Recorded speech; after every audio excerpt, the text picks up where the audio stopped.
நாடளாவிய ரீதியில் 1500க்கும் அதிகமான மத்திய நிலையங்களில் இன்று காலை 8:30க்கு வாக்களிப்பு ஆரம்பமானது.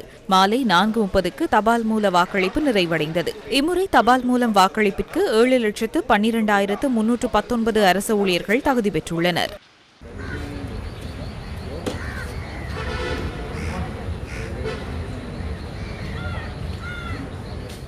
இன்று மிகவும் அமைதியான முறையில் வாக்களிப்பு இடம்பெற்றது. எவ்வித சிக்கல்களும் பதிவாகவில்லை.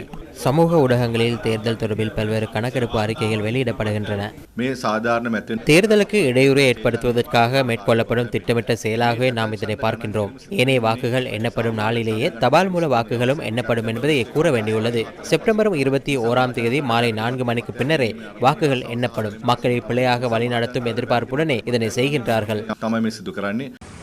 நாளையும் நாளை மறுதினமும் முப்படையினர் மற்றும் ஏனைய அனைத்து அரசு நிறுவனங்களின் தபால் மூல வாக்காளர்களுக்கு வாக்களிப்பதற்கான சந்தர்ப்பம் உள்ளதாக தேர்தல் ஆணைக்குழு தெரிவிக்கின்றது. இந்த நாட்களில் வாக்களிக்க தவறும் அரசு உத்தியோகத்தர்கள் எதிர்வரும் 11ஆம் 12ஆம் திகதிகளில் தத்தமது மாவட்ட தேர்தல் திணைக்களத்தில் வாக்களிப்பதற்கு சந்தர்ப்பம் வழங்கப்பட்டுள்ளது. யாழ்ப்பாணம் பருத்தித்துறை போலீஸ் நிலையத்தில் மக்கள் தபால் மூல வாக்கெடுப்பில் ஈடுபட்டனர். கிளிநொச்சி போலீஸ் நிலையத்திலும் மாவட்ட தேர்தல் அலுவலகத்திலும் தபால் மூல வாக்களிப்பு இடம்பெற்றது.